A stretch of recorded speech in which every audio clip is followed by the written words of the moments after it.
If you want to relocate with your family, your husband, your wife, and your children, then you need to watch this video. You want to relocate to somewhere good, somewhere safe, somewhere good for your career progression, then you need to watch this video to the end. And don't forget to share with people in the same category. Wait and watch this.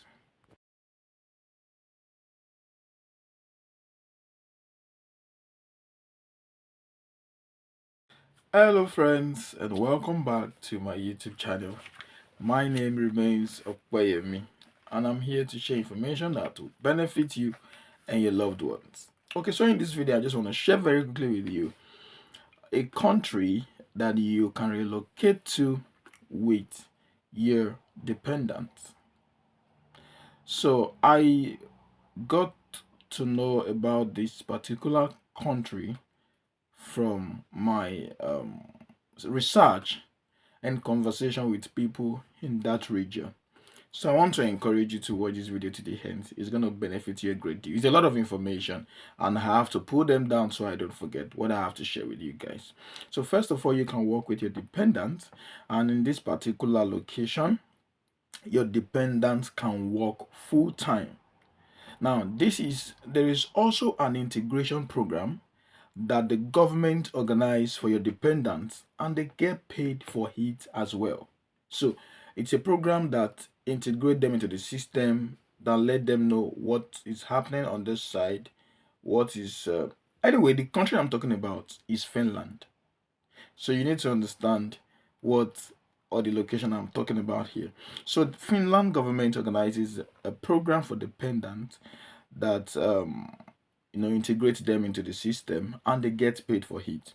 Okay, so you doing different things to integrate them into the system, like I mentioned. Then if you are a student, when you if you travel to UK, if you travel to Canada, I think for UK you can work 20 hours per week. For Canada, I think it's also 20 hours per week. But now in Finland, you can work in Finland as a student 30 hours per week. Isn't that a good one? Yeah, 30 hours per week. And that means you can fund yourself all by yourself, regardless of the kind of job you're doing, as long as you are legally allowed to do 30 hours per week on your job.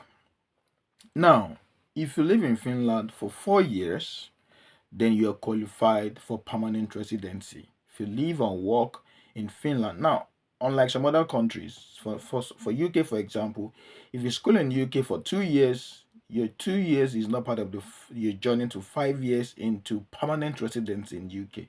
But in Finland, even if you're a student, you've already started counting your journey into permanent residency. So if you spend 4 years in Finland, then you are qualified for permanent residency. Now, if you can learn the language, then you can get your Finnish passport, which is the second strongest in the world. You can imagine Finnish passport. I didn't know some of this information until I began to dig deep and ask questions and make inquiries.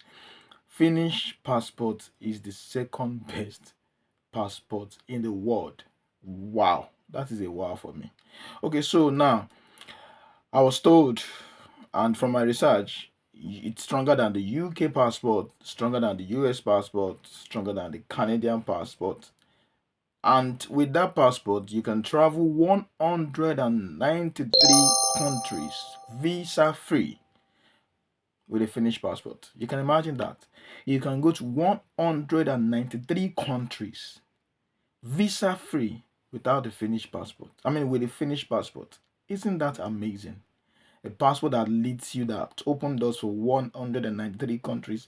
It's not a joke, man. Let's watch this and let's watch this to the end and let's see the things that are in stock for us in Finnish. I think the next the person watching this right now might just want to go to Finland after now. You might just want to become a Finnish man. Oh no, not that Finnish man. Like someone. Okay, so come on, let's continue from where we stop. So okay, it makes it easy to migrate and relocate to anywhere with the Finnish passport. And as a student, you can also relocate with your family. Unlike UK currently, unlike Canada currently, for Canada, if you are a student, if you're not as an MSc student, you can relocate with your family. Yeah. But if you're not an MSc student, then it means you can't. If you're not there for your masters, if you're not a master student, you can't relocate. You can relocate with your family for masters, but without masters, if it's be college or high school, you can relocate with your family. That is what's currently happening in Canada. But for Finland, why am I saying Finnish? For Finland, you can relocate with your family even as a student. So you don't have to do travel first, then you bring your family later. You want to stabilize before bringing your family. Yeah, it's fine, you can do that. But yeah, legally you can come in with your family immediately you are traveling. So you can run your passport alongside with your family as long as you are a student.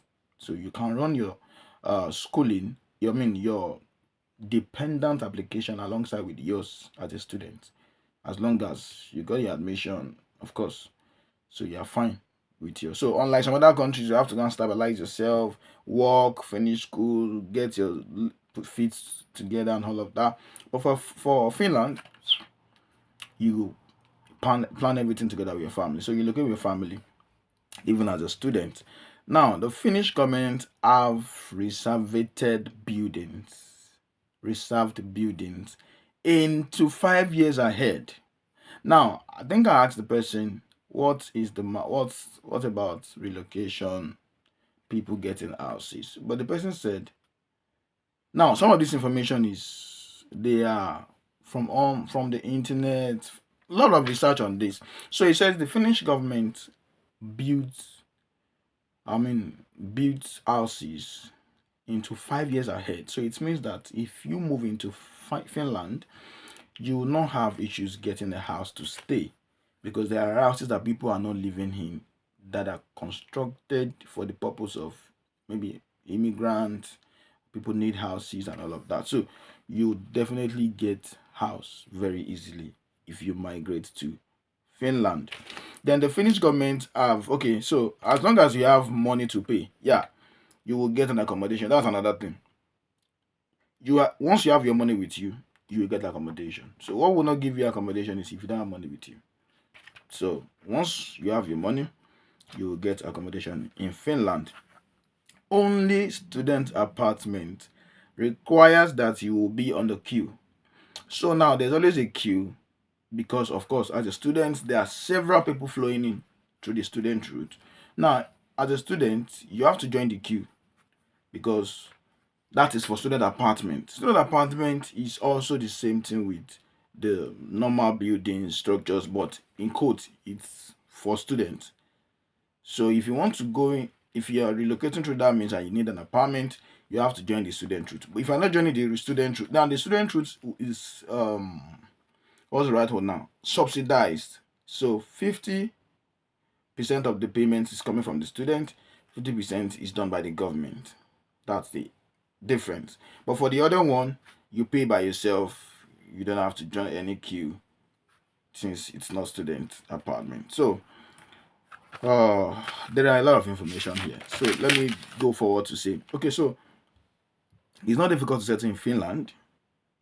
It's not difficult to settle in Finland. Then if you are moving from of course, if you are moving from somewhere like Nigeria to Finland, the only challenge one of the major challenge you have is the weather challenge. Just like the same way you are moving from Nigeria to UK, the weather challenge is general. So that could just be the only challenge. And with time, you will acclimatize with the weather. So you are good apart from the weather. Apart from that, Finland is a good place to be. So there are courses in Finland that you can do as students. There are courses in Finland that you can do. So one of the courses you can do in Finland is the practical nursing. Now, this is a vocational program. They call it practical nursing. It's a vocational program that involves partnership with where you'll be doing your training. So it means that your institution is partnering with a particular firm or organization where you can do your practical training. So that indirectly gives you a job after you finish school. I don't know if you can try to say now. So it automatically gets you a job, except you don't want it, except you don't have good attitude towards your work. But if you have all of these things, you would get a job from your practical nursing, you know, um, students, route from your vocational program. That's nursing. That practical nursing is a vocational one. So if you're done with that, of course, you definitely get a job automatically because the school already facilitated your training with an employer. That is how it works there. Now, the second thing you can also do, or you can also learn, is the care assistant. Care assistant, internal business program, restaurant and catering, and so on and so forth. So for admission, you only need your English and mathematics, but you have to pay a tuition fee. Now, so there are different programs in Finland. There are some that is called the I can't remember the name now. I can't remember the name, but there's this particular one that you have to pay the tuition ahead, like 1,000. I mean, with like 9,100 euros. There are different ways to schooling. If you can decide to go online and look at how you can get admission into Finland, yeah. So for all of these ones that I mentioned to you, you just need your math and English, but then you have to pay your full tuition fee, which is 9,100 euros. Then, of course, you need your high school certificate, your WAEC result with English and mathematics, the data page of your passport. Then there's no age limit to this particular route, no age limit to schooling. They believe that even if you are 40 years old and you want to school in Finland, you will be allowed to school. They believe in continuous learning. So it's not a case of you have to be this before you can school. There's no criteria. You can school at any level of your choice. I would say that schooling, or let me say studying, is a culture in Finland. So there's no age limit, there's no study gap, and all of that. So let's say, for example, now, if you do the practical nursing, that I mentioned to you, and you want to change where you want to work, or you no longer want to work in that part, in that career part, and you want to change it, at that point, as long as you're done, you can decide to change your course of study, or you can change the kind of job you do.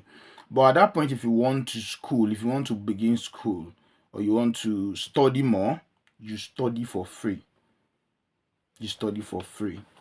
So, for example, you've done practical nursing, fine, you have finished your course, you have graduated, and then you want to change where you work, or you want to change your field of study after you've done the one then you study for free.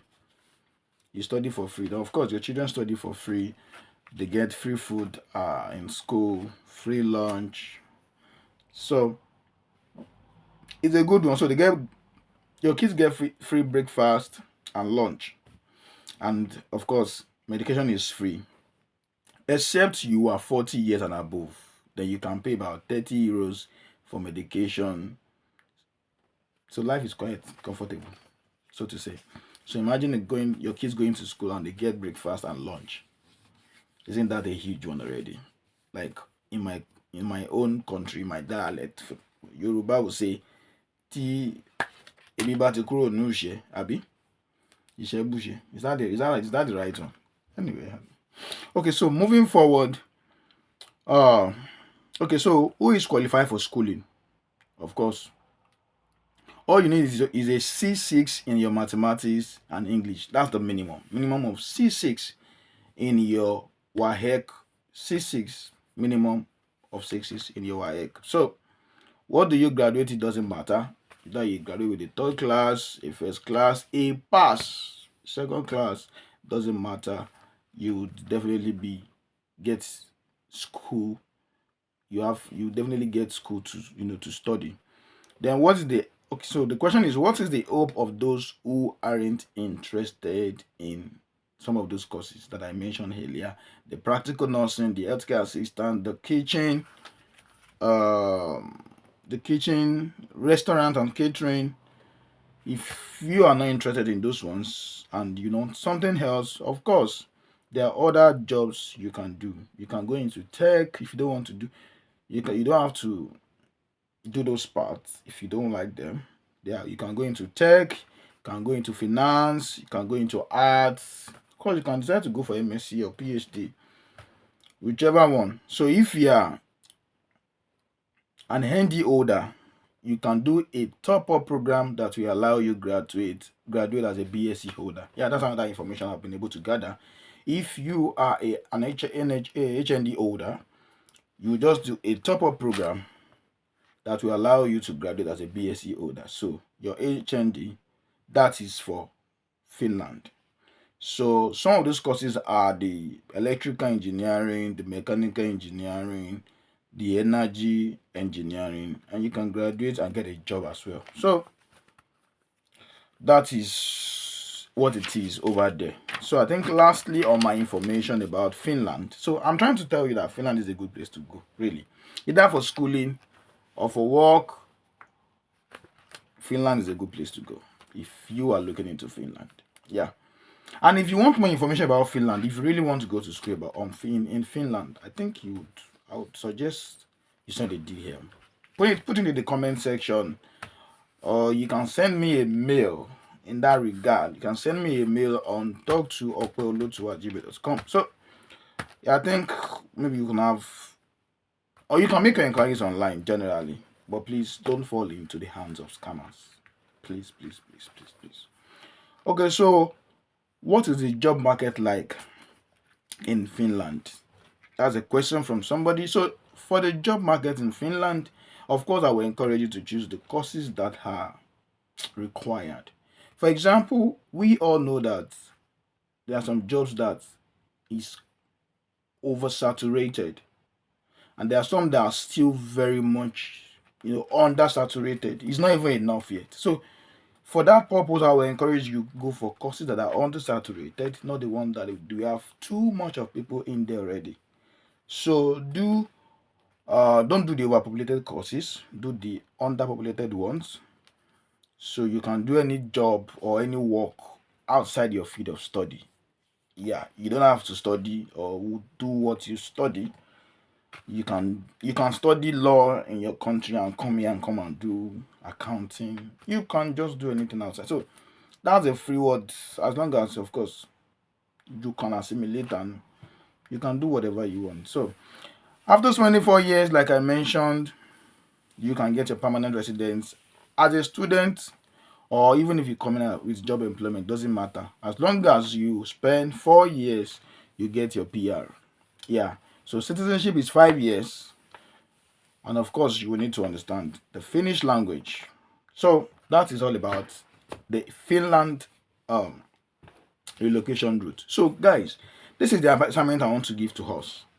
And please, if you have such opportunity, you can drop in this comment section. Of course, everybody can see it. And please, I want to encourage you, even though if anybody is dropping any information, please try to validate those information. Be sure you are not going into wrong hands. Of course, I will also do the same. But of course, if you have information about Finland, how to school in Finland, institutions that are quite advisable, just drop this information in the comment section. And of course, I'm sure people will be there to embrace these opportunities. So I only brought the good news from Finland, and I think it's a good one for you. If you feel or you're sure that this information is quite good for you, I want to encourage you to subscribe to this YouTube channel or follow this page, and let's be one community sharing good news, relocation, information that has to do with your growth and development, and much more. So guys, that is all for this video. If you like this, please don't forget to like this video, click the subscription button, follow this page, and let's move together. So see you again in my next video, guys. I love you, and God bless you deeply. Amen. Bye.